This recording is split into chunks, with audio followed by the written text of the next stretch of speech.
पत्रकार एकता संघ का 9वां वर्षगांठ बड़ी धूमधाम से राजधानी लखनऊ मंडल में मनाया गया, जिससे पत्रकार एकता संघ के उच्च पदाधिकारियों मौजूद रहे। स्तंभ है शासन प्रशासन और सबको साथ लेकर के चलने वाला, सच्चाई को दिखाने वाला।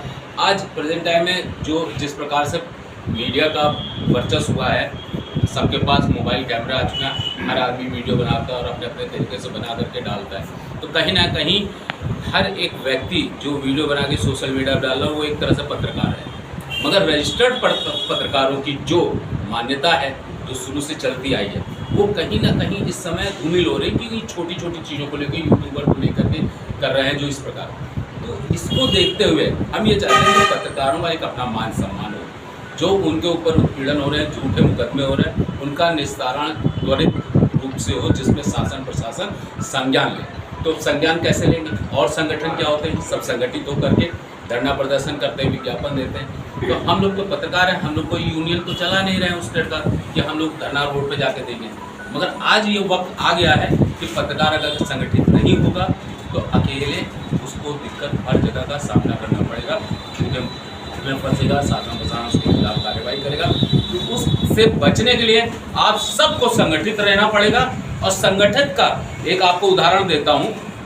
कभी आपने जाड़ों में लौ जलाया होगा कोयले की, तो आप देखते होंगे जब सब लौ एक साथ होती हैं तो बहुत देर तक वो लौ लास्ट समय तक है, मगर उसमें से कोई एक लौ जो होती है छिटक के अलग चली जाती है, तो कुछ समय तक तो जलती है मगर बुझ जाती है। तो संगठन की जरूरत साथ रह के लौ जलाना है। और किसी पत्रकार भाई हमारे किसी भी संगठन के मैं फिर से दोहरा रहा हूँ, किसी भी संगठन का अगर पत्रकार है और उसके साथ उत्पीड़न हो रहा है तो सभी पत्रकार भाइयों से मेरा निवेदन है कि साथ खड़े हों और उसके अन्याय के खिलाफ आवाज उठाएं और उसको। सर एक क्वेश्चन आ गया है, जैसा आप लोगों ने कहा कि आज पत्रकारों की ये आवश्यकता है, क्या सरकार की लापरवाही है इसमें, या कोई अचानक ऐसी पत्रकारों पे विपदा पड़ी है?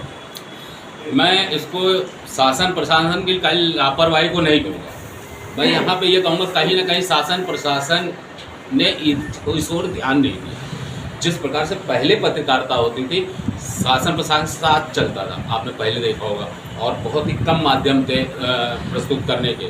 तो वो जो सिचुएशन और आज जो सिचुएशन है, क्योंकि जब संख्या बल ज़्यादा होगा, लोग ज़्यादा होंगे, तो उनका रख रखाव भी ज़्यादा होगा, तो और उनकी मांगे भी ज़्यादा होंगी। नहीं, आज़ादी के समय मुख्य रूप से जो प्रस्ताव हैं, मुख्य रूप से जो पत्रकारों के प्रस्ताव हैं, जो कि वो सच्चाई दिखा रहे हैं, उनके जानमाल का खर्चा ना हो और उनको ऊपर कोई मुकदमे में, झूठे मुकदमे में उनको फंसाए ना।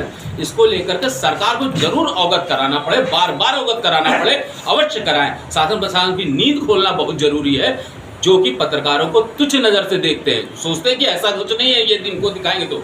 अब कहीं ना कहीं वो अगर ऐसा करते हैं तो वो डरते हैं कि हमने जो पाप किया है या हमने कोई गलती की है, जो हमने रिश्वत लिया, किसी प्रकार का कुछ किया है, तो वो कांड ये लोग दिखाए ना, इसलिए उनकी आवाज़ को दबाने की कोशिश की जाती है। पत्रकार हमेशा सत्यता को दिखाता है। और मैं फिर कहूँगा पूरे प्रदेश, पूरे भारतवर्ष को पत्रकार सच्ची पत्रकारिता ईमानदारी के साथ करें, उनके कार्य को आगे जरूर बढ़ेगा। और शासन प्रशासन कैसे नहीं सुनेगा आवाज़? जब आप चौथा स्तंभ में आप ही आवाज़ उठाते हो तो लोगों की आपकी सुन रहे हैं, तो आपकी आवाज़ क्यों नहीं सुनेंगे भाई शासन प्रशासन? तो शासन प्रशासन अगर लापरवाही कर रहे हैं तो ये बर्दाश्त पत्रकार नहीं करेगा, ना मेरा संगठन ना कोई संगठन, सब संगठन मिलकर प्रशासन की आंखें खोलेंगे। नहीं, अभी देखा गया है कि लोकसभा चुनाव हुआ है और जगह जगह पत्रकारों को नीचा दिखाने के लिए कहीं जनता से मारपीट हुई या दबंगों ने पत्रकारों पे हमला किया, कहीं तो हत्याएं हो रही हैं। क्यों ऐसा हो रहा है? ये कहीं ना कहीं हम ही संगठन में कमी है। अगर एक साथ होकर के चलें, एक संगठन जब संगठित होकर के कार्य करें और शासन प्रशासन इसके नियम कानून बनाए, जो कि अभी तक नहीं बने हैं। एक छोटे मोटे कुछ मैंने न्यूज़ सुने हैं, मगर वो अभी लागू नहीं है।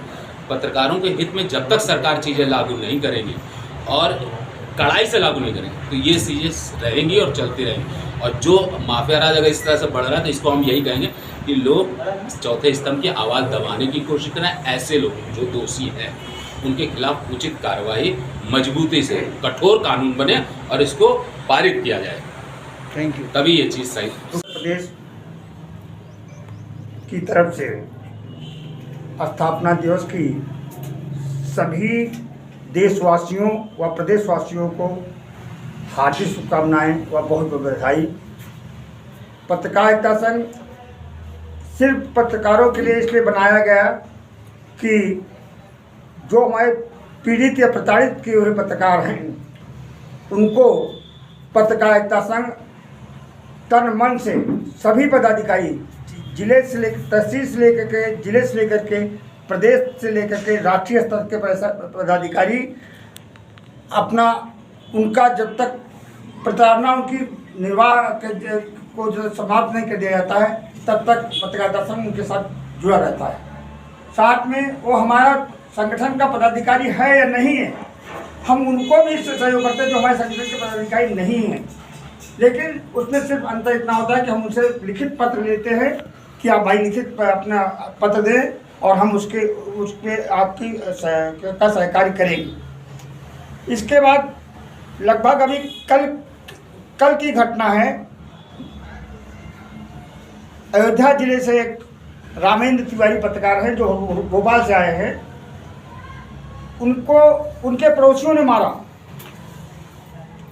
मैंने राष्ट्रीय अध्यक्ष महोदय को उसको अवगत कराया और इसके बाद उनका फिर एसओ से बात करके उन लोगों को जो है समस्या का समाधान किया गया। ऐसे कम से कम सैकड़ों केस हमारे होंगे राष्ट्रीय स्तर पर, जिला स्तर पर, और लखनऊ के लगभग 60 जिलों में हमारे जिलाध्यक्ष बन चुके हैं और सभी जिलाध्यक्ष हमारे अब पूरा कार्य कर रहे हैं कि लोगों को प्रताड़ित न किया जाए। और संगठन हमारा इतना मजबूत हो रहा है कि आगे चल के अभी 23 जून को शायद हमारा कार्यक्रम राष्ट्रीय स्तर का होने जा रहा है लखनऊ में ही, और उसमें कम से कम हजारों की संख्या में हमारे पत्रकार मित्र उपस्थित रहेंगे। मैं यही चाहता भी हूँ कि हमारे जितने सहयोगी हैं जो उपस्थित हैं या जो नहीं उपस्थित हो पाए वो सभी तन मन धन से राष्ट्रीय स्तर के कार्यक्रम को बिल्कुल सफल बनाएं। धन्यवाद। जय हिंद, जय महाराज, जय भारत। जिंदाबाद पत्रकार एकता संघ, जिंदाबाद जिंदाबाद पत्रकार एकता संघ, जिंदाबाद जिंदाबाद जुनैद सैनी जिंदाबाद जुनैद सैनी जिंदाबाद माननीय राष्ट्रीय अध्यक्ष जी, जिंदाबाद माननीय राष्ट्रीय अध्यक्ष जी, जिंदाबाद जिंदाबाद।